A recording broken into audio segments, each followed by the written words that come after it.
Hello guys and welcome to the video number 8. Alors aujourd'hui ce qu'on va voir c'est apprendre à ajouter ce qu'on appelle des commentaires. Les commentaires sont tout simplement un moyen pour pouvoir documenter notre code source. Car croyez-moi, après plusieurs mois, vous pouvez ne pas vous retrouver dans votre code source même si c'est vous qui l'avez écrit. Alors les commentaires sont ignorés par l'interpréteur, donc par le navigateur ici. Donc ils sont simplement là pour nous permettre de pouvoir comprendre notre code source et pourquoi pas le faire comprendre également à d'autres développeurs. Alors commençons sans plus tarder, au lieu de raconter ici des... Alors là je déclare simplement la variable A et on va essayer d'afficher ici le résultat. Donc on va mettre alert A.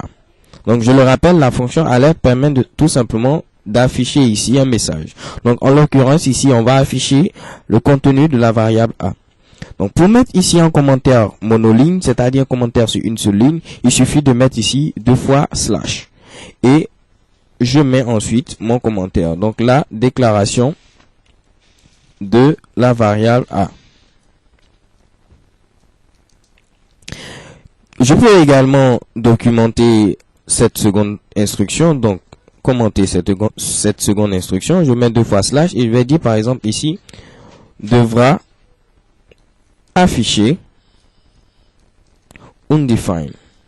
Pourquoi? Parce qu'on a dit une variable qui est déclarée sans affectation de valeur contient par défaut ici undefined. Ok? Donc testons ceci dans le navigateur internet chez Kebam. On voit ici apparaître undefined. Et vous remarquez, à aucun moment, notre commentaire ici a été affiché. En réalité, il est simplement présent dans le code source pour pouvoir nous aider à le comprendre. Il ne sera jamais affiché ici. On dit plutôt, il ne sera jamais interprété par le navigateur internet. Ok? Donc, je vais vous montrer d'autres manière d'ajouter des commentaires, ce qu'on va appeler ici des commentaires multilignes.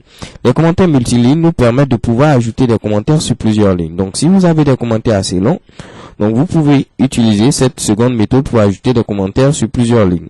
Donc là il suffit de mettre le slash, l'étoile et le slash. Donc ici cela indique le début et là la fin. Ok? Donc c'est vraiment très important de pouvoir documenter votre code source, car croyez-moi, vous serez heureux de retrouver plus tard des codes sources qui ont été documentés. So thank you guys for watching and see you to the next video. XOXO.